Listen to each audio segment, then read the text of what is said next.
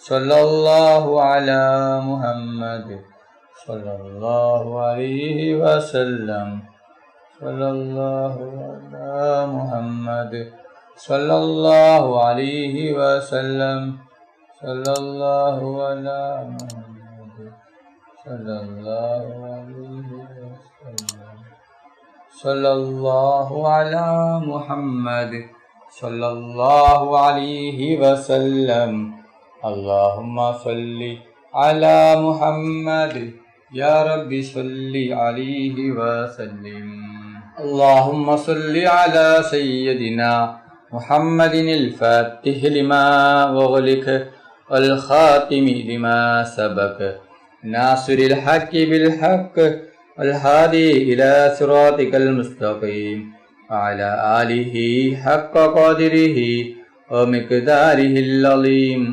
اللهم صل على سيدنا محمد الفاتح لما أغلق والخاتم لما سبق ناصر الحق بالحق الهادي إلى صراطك المستقيم وعلى آله حق قدره ومقداره العظيم اللهم صل على سيدنا محمد الفاتح لما أغلق والخاتم لما سبق ناصر الحق بالحق والهادي إلى صراطك المستقيم وعلى آله حق قدره ومقداره العظيم اللهم صل على سيدنا محمد الفاتح لما أغلق والخاتم ناصر الحق بالحق والهادي إلى صراطك المستقيم وعلى آله حق قدره ومقداره العظيم اللهم صل على سيدنا محمد الفاتح لما أغلق والخاتم لما سبق ناصر الحق بالحق الهادي إلى صراطك المستقيم وعلى آله حق قدره ومقداره العظيم اللهم صل على سيدنا محمد الفاتح لما أغلق والخاتم لما سبق ناصر الحق بالحق الهادي إلى صراطك المستقيم وعلى آله حق قدره ومقداره العظيم اللهم صل على سيدنا محمد الفاتح لما أغلق والخاتم لما سبق ناصر الحق بالحق والهادي إلى صراطك المستقيم وعلى آله حق قدره ومقداره العظيم اللهم صل على سيدنا محمد الفاتح لما أغلق والخاتم لما سبق ناصر الحق بالحق الهادي إلى صراطك المستقيم وعلى آله حق قدره ومقداره العظيم اللهم صل على سيدنا محمد تنحل به اللكد وتنفرج به الكرب وتقضى به الحوائج وتنال به رغائب وحسن الخواتم ويستر الغمام بوجهه الكريم وعلى آله حق قدره ومقداره العظيم اللهم صل على سيدنا محمد الفاتح لما أغلق والخاتم لما سبق ناصر الحق بالحق الهادي إلى صراطك المستقيم وعلى آله حق قدره ومقداره العظيم اللهم صل على سيدنا محمد الفاتح لما أغلق والخاتم لما سبق ناصر الحق بالحق والهادي إلى صراطك المستقيم وعلى آله حق قدره ومقداره العظيم اللهم صل على سيدنا محمد الفاتح لما أغلق والخاتم لما سبق ناصر الحق بالحق الهادي إلى صراطك المستقيم وعلى آله حق قدره ومقداره العظيم. اللهم صل على سيدنا محمد الفاتح لما أغلق والخاتم لما سبق ناصر الحق بالحق والهادي إلى صراطك المستقيم وعلى آله حق قدره ومقداره العظيم. اللهم صل على سيدنا محمد الفاتح لما أغلق والخاتم لما ناصر الحق بالحق الهادي إلى صراطك المستقيم وعلى آله حق قدره ومقداره العظيم. اللهم صل على سيدنا محمد الفاتح لما أغلق والخاتم لما سبق ناصر الحق بالحق الهادي إلى صراطك المستقيم وعلى آله حق قدره ومقداره العظيم. اللهم صل على سيدنا محمد الفاتح لما أغلق والخاتم لما سبق ناصر الحق بالحق الهادي إلى صراطك المستقيم وعلى آله حق قدره ومقداره العظيم.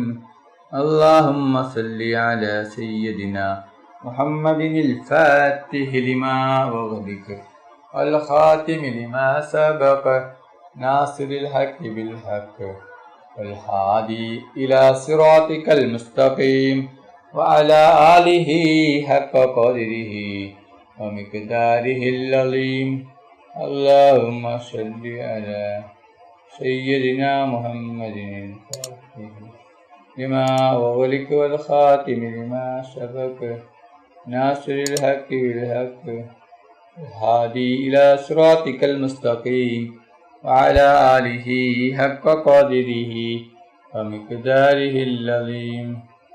اللهم صل على سيدنا محمد تنحل به اللكد وتنفرج به الكرب وتقضى به الحوائج وتنال به الرغائب وحسن الخواتم ويستر الغمام بوجهه الكريم وعلى آله حق قدره ومقداره العظيم.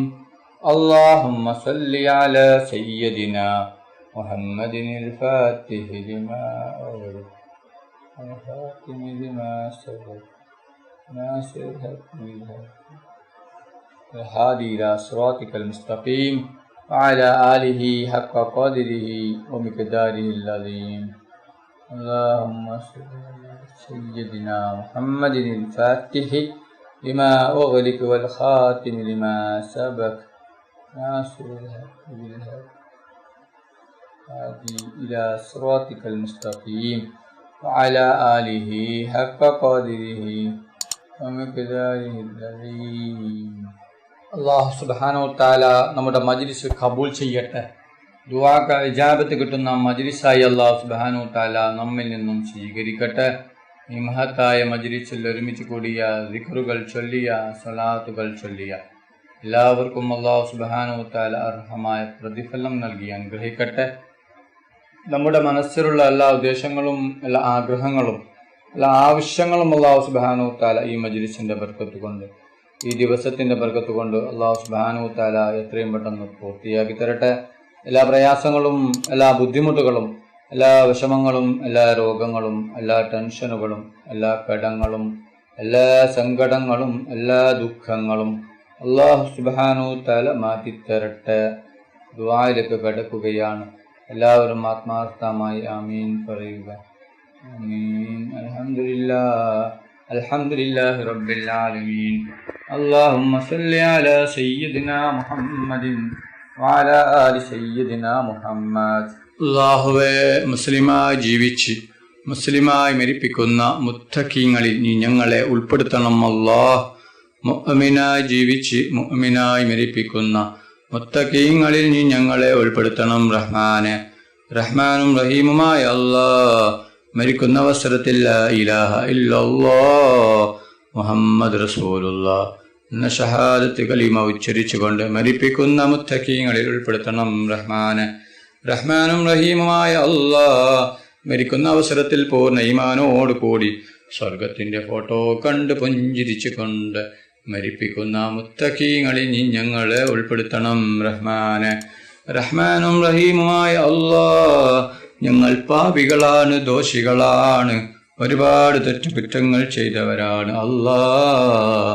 ഞങ്ങൾക്ക് നീ പുറത്തു തരണം അല്ലാഹ്, ഞങ്ങൾക്ക് നീ മാഫാക്കി തരണം റഹ്മാനെ. റഹ്മാനും റഹീമുമായ അല്ലാഹ്, ഞങ്ങൾ അറിഞ്ഞും അറിയാതെയും രഹസ്യമായും പരസ്യമായും ഒരുപാട് തെറ്റുകുറ്റങ്ങൾ ചെയ്തു കൂട്ടിയവരാണ് അല്ലാഹ്. ഞങ്ങൾക്ക് നീ പുറത്തു തരണം അല്ലാഹ്, ഞങ്ങൾക്ക് നീ മാഫാക്കണം അല്ലാഹ്. റഹ്മാനും റഹീമുമായ അല്ലാഹ്, ഒരുപാട് ആളുകൾ ഞങ്ങളിൽ നിന്ന് മരണപ്പെട്ടു പോയിട്ടുണ്ട്. കുടുംബക്കാർ മരിച്ചു പോയിട്ടുണ്ട്, അയൽവാസികൾ മരിച്ചു പോയിട്ടുണ്ട്, ഉസ്താദുമാർ മരിച്ചു പോയിട്ടുണ്ട്, നാട്ടുകാർ മരിച്ചു പോയിട്ടുണ്ട്, ഉപ്പ മരിച്ചവരുണ്ട്, ഉമ്മ മരിച്ചവരുണ്ട്, മക്കൾ മരിച്ചവരുണ്ട്, സഹോദര സഹോദരിമാർ മരിച്ചവരുണ്ട്. അല്ലാഹ്, അവരുടെ ഖബറ് വിശാലമാക്കണം അല്ലാഹ്, അവരുടെ ഖബറ് നീ സ്വർഗത്തോപ്പാക്കണം അല്ലാഹ്. അവരെയും ഞങ്ങളെയും നാളെ ജന്നാത്തുൽ ഫിർദൗസിൽ മുത്തുനബി മുഹമ്മദ് മുസ്തഫ സല്ലല്ലാഹു അലൈഹി വസല്ലമ തങ്ങളുടെ കൂടെ സ്വർഗത്തിൽ ഒരുമിച്ച് കൂട്ടണം റഹ്മാനെ.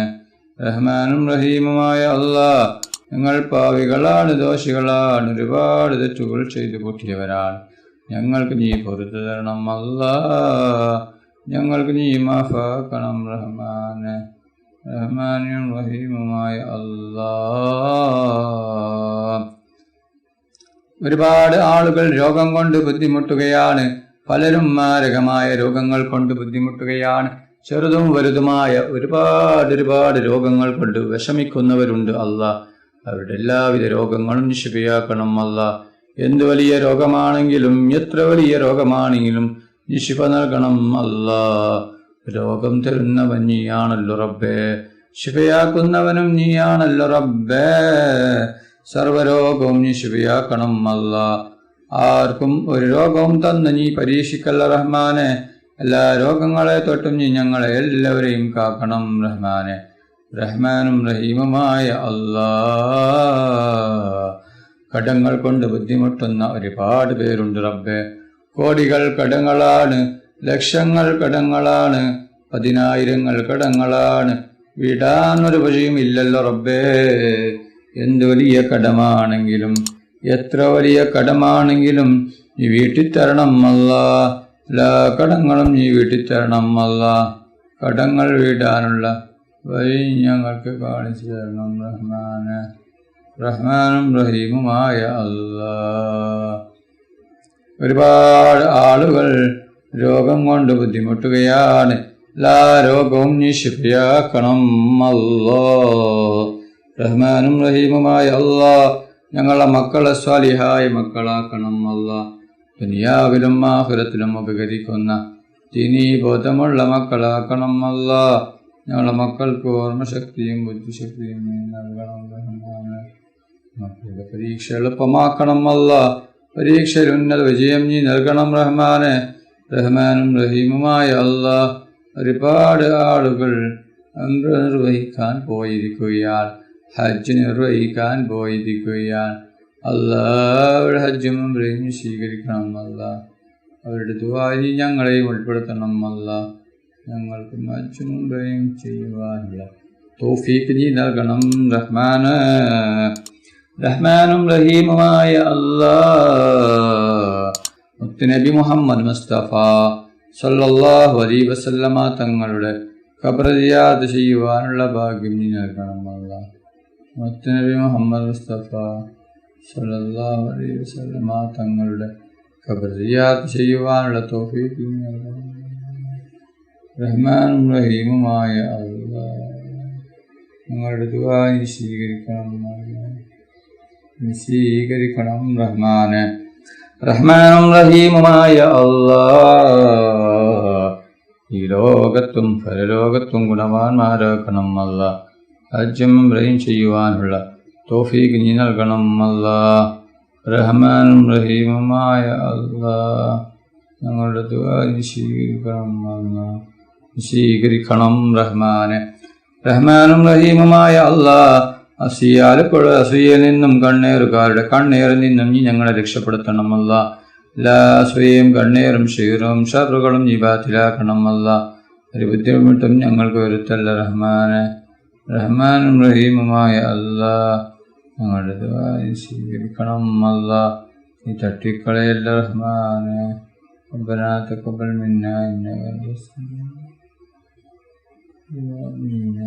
إنك أنت التواب الرحيم. آمين آمين برحمتك يا أرحم الراحمين. صلى الله تعالى وسلم على خير خلقه سيدنا محمد وآله وصحبه أجمعين. سبحان ربك رب العزة عما يصفون وسلام على المرسلين والحمد لله رب العالمين. صلى الله على محمد صلى الله عليه وسلم. صلى الله على محمد صلى الله عليه وسلم. صلى الله على محمد صلى الله عليه وسلم. صلى الله على محمد صلى الله عليه وسلم. صلى الله على محمد صلى الله عليه وسلم. صلى الله على محمد صلى الله عليه وسلم. صلى الله على محمد صلى الله عليه وسلم. صلى الله على محمد صلى الله عليه وسلم. صلى الله على محمد صلى الله عليه وسلم. اللهم صل على محمد يا رب صل عليه وسلم. എല്ലാവരും എനിക്കും കുടുംബത്തിനും വേണ്ടി ദുആ ചെയ്യണമെന്ന വസിയത്തോടെ അസ്സലാമു അലൈക്കും വറഹ്മത്തുള്ളാഹി വബറകാതുഹു.